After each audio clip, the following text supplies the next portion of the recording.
कुछ वस्तुओं के बारे में मैंने कल कहा था, जीरे के बारे में कहा था, आपको थोड़ा हींग के बारे में कहा था, अजवाइन के बारे में कहा था। ऐसे ही अपने घर में एक बहुत अच्छी चीज है जिसके बारे में मैं कल छूट गया बोलना, लेकिन बोलना जरूरी है, वो है मेथी का दाना।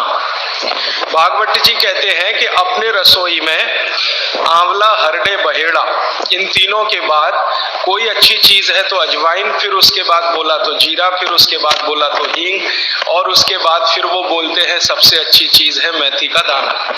इस मेथी के दाने के बारे में इसकी जो विशेषता है मेथी की, ये वात नाशक है और कफ नाशक है।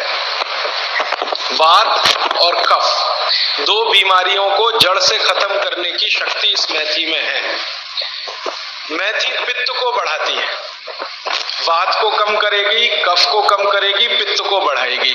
इसका मतलब ये हुआ कि मेथी उपयोग अगर आप करते हैं तो वात की बीमारियां खत्म हो जाएंगी पूरी तरह से, और कफ की बीमारियां खत्म हो जाएंगी पूरी तरह से। पित्त की बीमारियां बढ़ सकती हैं क्योंकि मेथी पित्त को बढ़ाती है। तो जिन लोगों को पित्त की बीमारी पहले से है उनके लिए विनती है कि वो मेथी का उपयोग ना करें। जिनको पित्त की बीमारी पहले से है वो मेथी का उपयोग ना करें। पित्त की बीमारी आप समझते हैं, एसिडिटी होना, हाइपर एसिडिटी होना, अल्सर होना, पेप्टिक अल्सर होना, मुंह में पानी आना, खाने का हजम नहीं होना, खाना खाने के 2-3 घंटे बाद भी खाने का टेस्ट मुंह में रहना, डकारे आना वगैरह वगैरह, हिचकी आना, ये ज्यादातर पित्त से जुड़ी हुई बीमारियां। तो मेथी के लिए भागवत जी कहते हैं कि पित्त के रोगी छोड़कर वात और कफ के रोगी इसको भरपूर मात्रा में ले सकते हैं। अब वात की बीमारियां अगर आपकी है, घुटने दुखना, कमर दुखना, कंधे दुखना, जोड़ों का दर्द, मेथी का उपयोग जरूर करें। तो आप पूछेंगे जी मेथी का उपयोग करने का तरीका बहुत सरल बताया भागवत जी ने कि रात को 1 गिलास गुनगुने पानी में या गर्म पानी में 1 चम्मच मेथी दाना डाल दें, रात भर उसको रखें, सुबह उठकर मेथी दाने को चबा चबा के खाएं। चबा चबा के खाने का महत्व तो बहुत है।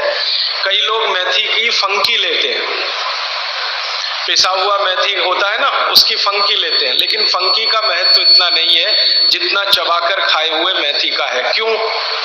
कारण उसका ये है कि जैसे ही मेथी आप चबाते हैं लार बनना बहुत तेजी से शुरू होती है, क्योंकि मेथी का जो स्वाद है ना वो कटुक है, कषाय स्वाद है उसका। तो उस स्वाद की कोई भी चीज आप चबाएंगे बहुत तेजी से लार बनेगी, और वो लार मैंने आपको पहले ही बता दिया है आपके जीवन के लिए बहुत ही महत्वपूर्ण और उपयोगी है। इसलिए मेथी दाने को चबाकर खाने का असर बहुत गहरा और बहुत अच्छा होता है। तो आप मेथी दाना नियमित रूप से अपने घर में रखें, रसोई में रखें, उसका उपयोग करें। इस मेथी दाने के लिए एक बात वैसे मैंने महसूस की है, हमारे ज्यादातर घरों में अचार जितने भी बनते हैं सब में मेथी होती है ज्यादातर। तो आप भागवत जी की बात अगर मानते हैं और सुनते हैं तो जो भी अचार में मेथी है वो अचार नहीं है, औषधि है, दवा है। माने आप कभी भी अपने जीवन में ऐसे अचार खाने से परहेज ना करें जिसमें मेथी है। मेथी है तो जरूर खाएं, वो चाहे आम का अचार हो, चाहे कोई भी दूसरा नींबू का हो, या जो भी अचार आप डालते हैं, अगर मेथी है तो जरूर उस अचार को आप खा सकते हैं।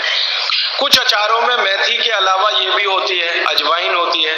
अगर अजवाइन है तो आप जरूर अचार खा सकते हैं, क्योंकि महत्व की बात जो आपको मैं समझाना चाहता हूं वो ये कि किसी भी अचार पर, किसी भी फल पर औषधियों का असर फल से ज्यादा होता है। जो विज्ञान की बात है वो ये कि आपने अचार डाला, तो मान लो आम का फल था, आम के फल का अचार डाला, अब इस पे मेथी पड़ गई या इस पे पड़ गया ये अजवाइन पड़ गई, तो अजवाइन और मेथी दो ऐसी औषधियां हैं जो दूसरे के प्रभाव को बहुत कम और अपने प्रभाव को बढ़ा देती है। तो कई लोग ऐसा घबराते हैं ना, मुझे अचार खाना तो अच्छा लगता है लेकिन खा नहीं सकता क्योंकि मुझे ऐसी तकलीफ है।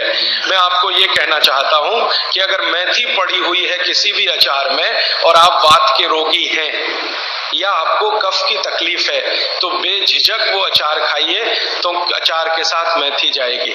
और अचार में पड़ी हुई मेथी का असर पानी की मेथी से कई गुना ज्यादा हो जाता है।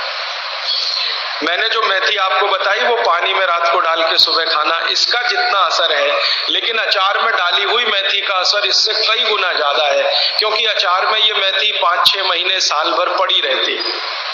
मेथी के बारे में भागवत जी कहते हैं कि तेल में मिलाकर अगर आपने इसको रख लिया तो बात वही है कि अचार में तो तेल भी है, बिना तेल के अचार नहीं है। अब मेथी उसमें डल गई तो आप समझ लीजिए कि इसकी शक्ति जो काम करने की है वो 20 गुनी ज्यादा होती है,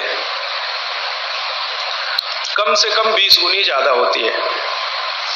तो इसलिए अचार में पड़ी हुई मेथी जितनी पुरानी होती जाएगी आपको उतनी ही लाभकारी है। और ठीक यही बात उन्होंने अजवाइन के लिए लिखी है कि अजवाइन अचार में पड़ गई है तो आप समझ लो कि वो बहुत गुनी बढ़ गई है।